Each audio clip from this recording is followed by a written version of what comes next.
अब हम आगे बढ़ते हैं। अगला हमारा टॉपिक है कि सूक्ष्म जीव हानिकारक क्यों हैं।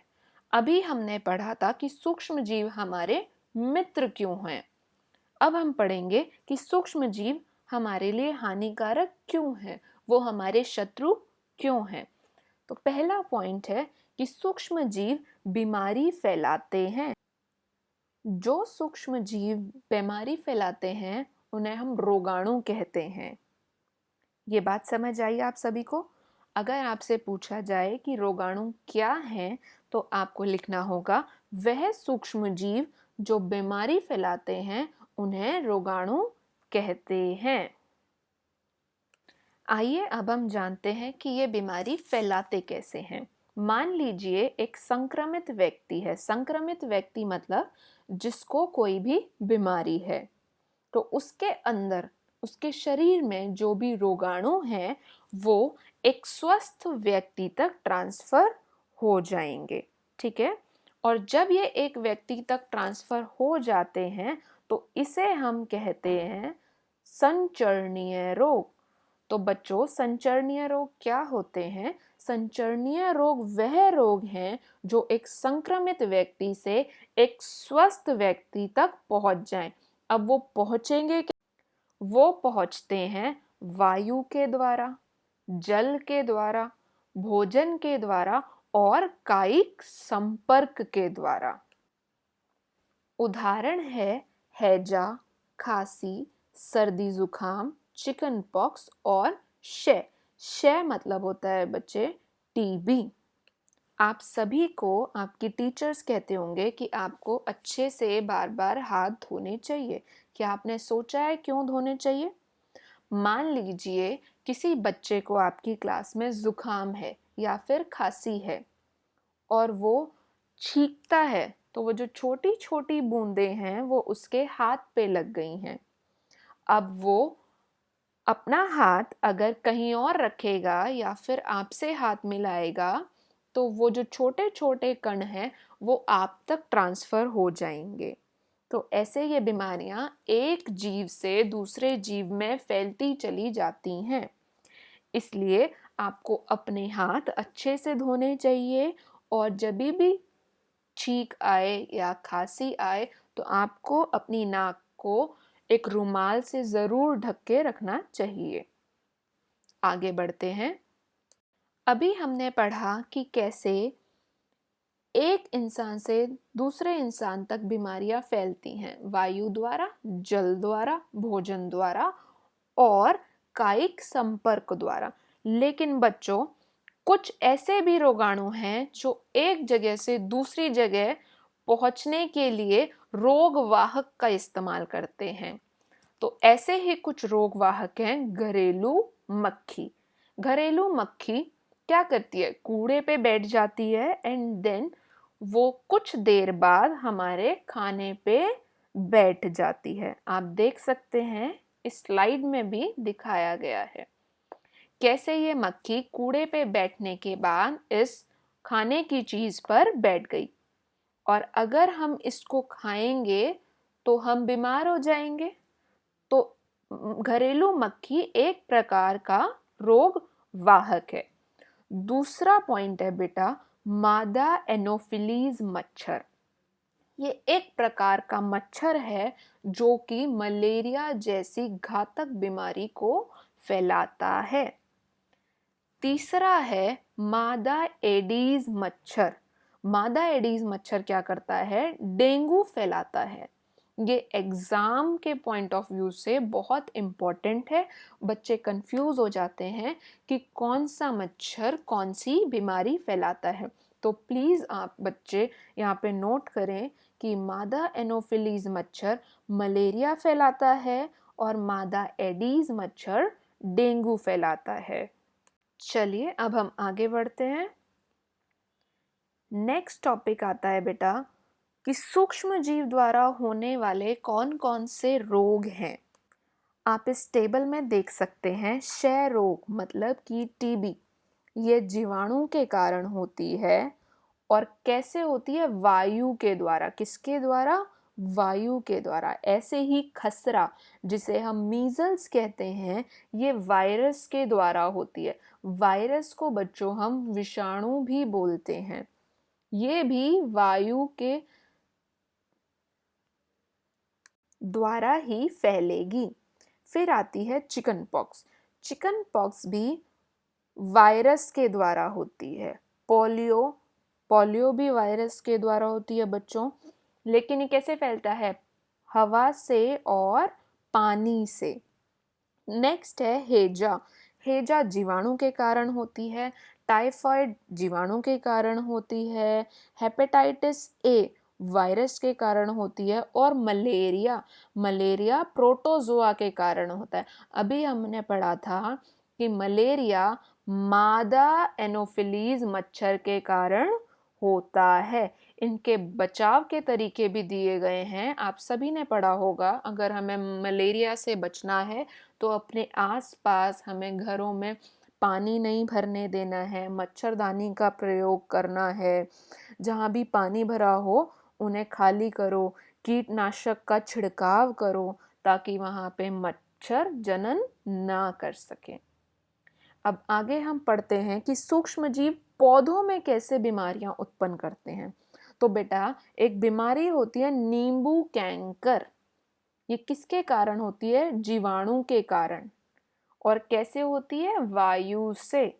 ऐसे ही गेहूं की रस्ट, इसमें क्या होता है? गेहूं के अंदर रस्ट लग जाती है, फुई सी लग जाती है। ये किसके कारण होती है? कवक के कारण। फिर है भिंडी की पित्त। ये होती है वायरस के कारण, जिसको हम बोलते हैं विषाणु। नेक्स्ट टॉपिक आता है खाद्य विषाक्तन। खाद्य विषाक्तन क्या होता है? बच्चे, कई बार हम लोग कुछ ऐसी चीजें खा लेते हैं जिसको खाने के बाद हमें बहुत जोर से पेट में दर्द होने लगता है या फिर हमें उल्टी आने लग जाती है। क्या आपने सोचा है ऐसा क्यों होता है आपके साथ? आइए हम लोग जानते हैं। भोजन के अंदर बहुत सारे सूक्ष्म जीव होते हैं, तो वो क्या करते हैं? वो उस खाने को विषैला बना देते हैं। मतलब वो हमारे खाने को जहर बना देते हैं। क्या बना देते हैं? जहर। अब वो जहर हम अगर खाएंगे, हमारे पेट को वो अच्छा नहीं लगेगा और वो उसको वापस बाहर फेंक देगा। इसी कारण से हमें उल्टी हो जाती है। खाद्य विषाक्तन को हम फूड पॉइजनिंग भी बोलते हैं। मतलब फूड का पॉइजन में बदल जाना, खाने का जहर में बदल जाना। और ये कैसे होता है? अभी अभी हमने पढ़ा था कि ये होता है सूक्ष्म जीवों की वजह से। मान लो आप कहीं मार्केट में गए हो, वहां आपको कुछ डिश दिख गई अच्छी सी, आपको वो खानी है, लेकिन आसपास इतनी गंदगी है, वहां इतनी मक्खियां बैठी हैं। अब वो मक्खी अपने शरीर पे इतने सारे छोटे छोटे सूक्ष्म जीव ले आएगी और आपके उस रसगुल्ले पे बैठ गई। उससे क्या होगा? वो सारे सूक्ष्म जीव आपके उस रसगुल्ले पे उसने छोड़ दिए। अब अगर आप उस रसगुल्ले को खाएंगे तो आप बीमार हो जाएंगे। तो हमें फूड पॉइजनिंग से भी बचना है। आइए तो हम जानते हैं कि हम कैसे अपने खाने को पॉइजन बनने से बचा सकते हैं। हम सभी के घर पे खाना रोज बनता है, लेकिन कुछ चीज़ें ऐसी होती हैं जो रोज रोज नहीं बन सकती हैं, जैसे कि जैम, अचार, दूध। डेली डेली नहीं बन सकती हैं ये चीज़ें, तो हमें इन्हें स्टोर करके रखना पड़ता है। इन्हें हमें सूक्ष्म जीवों से बचा के रखना पड़ता है। तो क्या क्या तरीके हैं जिनसे हम अपने इन सभी खाद्य पदार्थों को सूक्ष्म जीवों से बचा सकें? आइए देखते हैं। पहला है बेटे रासायनिक उपाय। सोडियम बेंजोएट नाम का एक रसायन होता है जो कि हम अचार में, जैम में, स्क्वैश में, इन सभी चीज़ों में डालते हैं। तो बच्चों, बाजार में मिलने वाले अचार, जैम, इन सब में कौन सा रसायन पाया जाता है? Sodium benzoate. बेटा ये 1 मार्क्स का बहुत इंपॉर्टेंट क्वेश्चन है जो कि बार बार क्वेश्चन पेपर में पूछा जाता है, तो प्लीज इस नाम को याद कर लेना, सोडियम बेंजोएट। दूसरा तरीका है नमक। क्या आप जानते हैं कि नमक के द्वारा भी हम अपने खाने को खराब होने से बचा सकते हैं? वो कैसे? जो मछलियां हैं, जो मांस है, उसके ऊपर बहुत सारा नमक लगा दिया जाता है ताकि वो सड़े ना या फिर बहुत दिनों तक वो अच्छे से चलता रहे। तीसरा है बेटा चीनी। जितनी भी जैम है, जेली है, स्क्वाश है, इन सभी के अंदर चीनी की मात्रा बहुत अधिक होती है। क्यों? क्योंकि चीनी सूक्ष्म जीवों को जनन करने से रोकती है। चीनी अगर अधिक होगी तो सूक्ष्म जीव अच्छे से जनन नहीं कर पाएंगे, वो सारे के सारे मृत हो जाएंगे। अगला है बेटा तेल और सिरका। आप सभी के घर में अचार ज़रूर बनता होगा, तो आपने देखा होगा कि अचार में खूब सारा तेल, नमक या फिर सिरका डाला जाता है। क्यों? क्योंकि इसके इस्तेमाल से सूक्ष्म जीव जीवित नहीं रह पाते हैं, वो आपके अचार को दूषित नहीं कर पाते हैं और अचार जो है वो बहुत लंबे समय तक चल पाता है। अगला पॉइंट है ठंडा गरम करना।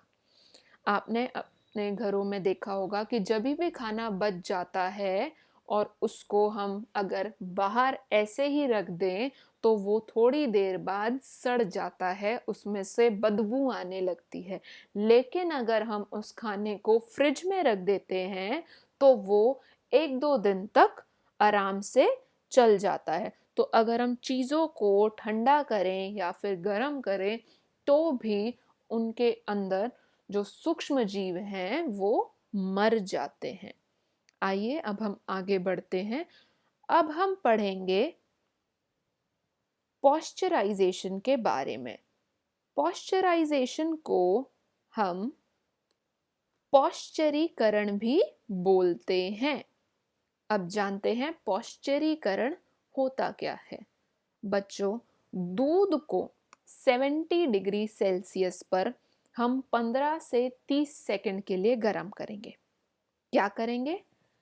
एक पतीला लिया, उसमें दूध डाला और उस दूध को 15 से 30 सेकंड के लिए 70 डिग्री सेल्सियस पे गर्म करेंगे और उसके बाद उसे एकदम से ठंडा कर देंगे। ऐसा करने से क्या होगा? सूक्ष्म जीव जनन नहीं करेंगे, उनकी वृद्धि वहीं पे रुक जाएगी। आप इस चित्र में देख सकते हैं, यहाँ पे 2 सेक्शन है, हीटिंग सेक्शन और कूलिंग सेक्शन। हीटिंग सेक्शन का मतलब है गर्म करने वाला सेक्शन और कूलिंग सेक्शन है जहाँ पे हम दूध को ठंडा करेंगे। कितने टेम्परेचर पे गर्म करेंगे हम? 70 डिग्री सेल्सियस पे। और कितने सेकंड के लिए? 15 से 30 सेकंड के लिए। तो हमने ये गाय के दूध को 15 से 30 सेकंड के लिए 70 डिग्री पर गर्म किया और फिर एकदम से उसे ठंडा कर दिया। तो ये क्या बन गया है? ये बन गया है पॉस्चराइज्ड मिल्क। और इस पूरी प्रक्रिया को हम कहेंगे पॉस्चरीकरण, जिसे हम इंग्लिश में पॉस्चराइजेशन भी कहते हैं। क्या आप सब जानते हैं कि पॉस्चरीकरण की खोज लुई पॉस्चर ने की थी? तभी इस प्रक्रिया को हम पॉस्चराइजेशन कहते हैं। अब हम आगे बढ़ते हैं बेटा नाइट्रोजन स्थिरीकरण के बारे में। मैंने आपको पहले भी बताया था कि नाइट्रोजन हमारी वायुमंडल में पाया जाता है, तो वो नाइट्रोजन हमारे पौधों को चाहिए, तो उन पौधों तक वो नाइट्रोजन कैसे पहुंचेगा? क्या आपने कभी सोचा है? पौधों के पास नाक नहीं है, मुंह नहीं है, तो वो नाइट्रोजन कैसे ले सकते हैं अपने अंदर? तो बेटा राइजोबियम नाम का एक जीवाणु होता है। कहाँ होता है वो होता है लेग्यूम पौधों की जड़ों में। आप इस फोटो में देख सकते हैं कि ये जड़ों में मोटी मोटी गोल गोल गांठें हैं। ये गांठें किस चीज की हैं? राइजोबियम बैक्टीरिया, राइजोबियम जीवाणु। ये जीवाणु क्या करता है? जो वायुमंडल में नाइट्रोजन है उसका स्थिरीकरण करेगा और हमारे पौधे को वो नाइट्रोजन मिलती रहेगी। इम्पॉर्टेंट चीज है बेटा ये कि राइजोबियम जीवाणु मिलता है और किस पौधे में मिलता है? लेग्यूम पौधों में। अब आप सोच रहे होंगे कि ये लेग्यूम पौधे कौन से होते हैं? जितने भी बेटा दालों वाले पौधे हैं, मटर है, सेम है, ये सब लेग्यूम पौधे हैं। एक और इम्पोर्टेंट बात, ये क्वेश्चन जो है 1 नंबर में पूछा जाता है, वायुमंडल में 78% नाइट्रोजन गैस होती है। तो क्वेश्चन किसी भी प्रकार से पूछा जा सकता है कि कौन सा जीवाणु नाइट्रोजन स्थिरीकरण करता है, तो आप लिखेंगे राइजोबियम जीवाणु। फिर वो पूछ सकते हैं राइजोबियम जीवाणु किन पौधों में पाया जा सकता है? आंसर है लेग्यूम पौधों में। लेग्यूम पौधों में कहाँ पाया जाता है? उनकी जड़ों में। लेग्यूम पौधों के उदाहरण सेम, मटर और दाल।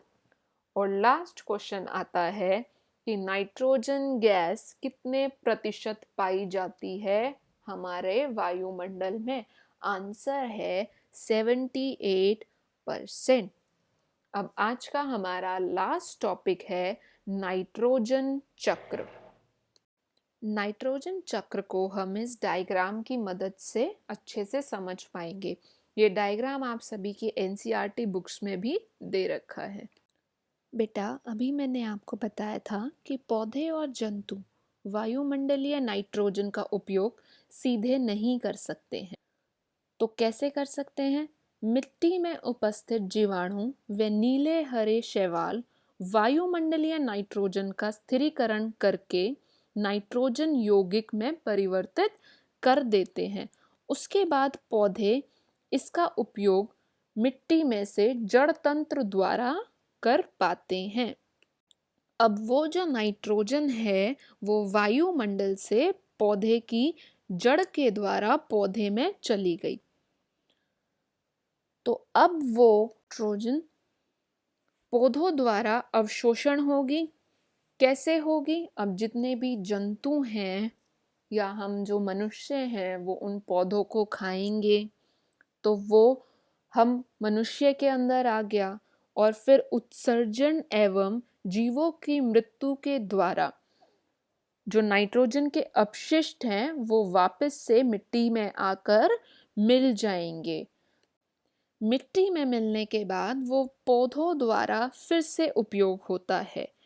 कुछ विशिष्ट जीवाणु नाइट्रोजन यौगिकों को नाइट्रोजन गैस में वापस से परिवर्तित कर देते हैं और वो नाइट्रोजन गैस वापस से वायुमंडल में चली जाती है।